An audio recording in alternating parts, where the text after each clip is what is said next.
নতুন করে নিয়োগের বিজ্ঞপ্তির দাবিতে রাজপথে চাকরি প্রার্থীরা। নতুন করে শিক্ষক নিয়োগের বিজ্ঞপ্তির দাবিতে ফের রাজপথে নামলেন এসএলএসটি এসএসসি চাকরি প্রার্থীরা। যতীন্দাস পার্ক মেট্রোর 4 নম্বর গেটের সামনে থেকে তারা কালীঘাটের উদ্দেশ্যে অভিযান শুরু করেন। চাকরি প্রার্থীদের দাবি 8 বছর ধরে অপেক্ষা করছেন তারা, নতুন করে বিজ্ঞপ্তি চান আন্দোলনকারীরা। চাকরি প্রার্থীদের কর্মসূচি শুরু করার আগেই বাধা দেয় পুলিশের সঙ্গে চাকরি প্রার্থীদের বচসাও শুরু হয়। প্রায় 30 জন চাকরি প্রার্থীকে আটক করে প্রিজার্ভ ভ্যানে তুলেছে পুলিশ। এমনটাই চিত্র আমাদের ক্যামেরায় ধরা পড়ল, দেখুন। দীর্ঘ 8 বছর ধরে একটা পরীক্ষা দিতে পারল রাজ্য সরকার, শিক্ষামন্ত্রী জবাব দাও। এই নাটকবাদ শিক্ষামন্ত্রী।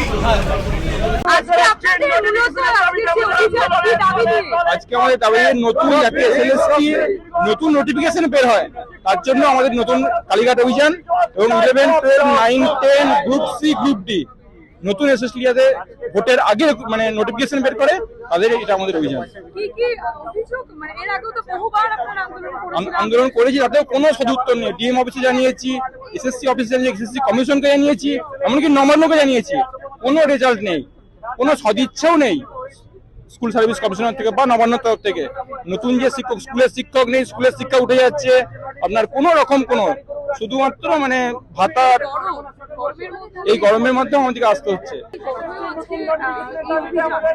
শুধু গরম নয়, জানছে রমজান মাস চলছে, তো আমি নিজেও রোজা করে নর্থ বেঙ্গল থেকে এখানে এসেছি। অ্যাকচুয়াল এই অস্তিত্ব লড়াইয়ের তাগিদ, যেখানে আসতেই হয়।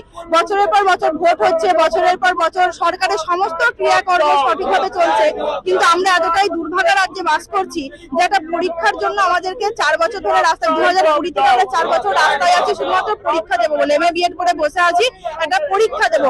8 বছর হয়ে গেল, দীর্ঘ 8 বছর কোনো এসএসসি এসএলএসটি নতুন নোটিফিকেশন বেরোয়নি বা বের হয়নি।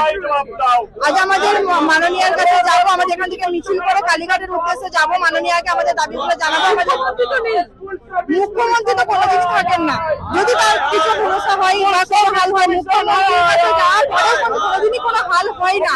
আর হাল হয় না বলে আজ আমাদের এই তাপমাত্রার মধ্যে তো শক করে আসে না, এই তাপমাত্রার মধ্যে সবাই যাই এসি ঘরে বসে থাকতে, কিন্তু মাননীয় বা তাদের আমলা মন্ত্রীদের মতো আমরা ঠান্ডা ঘরে নিশ্চিন্তে বসে থাকতে পারছি না। কারণ আমাদের পেটের লড়াই, আমাদের অস্তিত্বের লড়াই। আমরা শিক্ষিত হয়েছি পরীক্ষা দিয়ে চাকরি করবো বলে, বাবা মায়ের স্বপ্ন পূরণ করবো বলে, সেই অস্তিত্ব লড়াইয়ের জন্য আসতে হচ্ছে।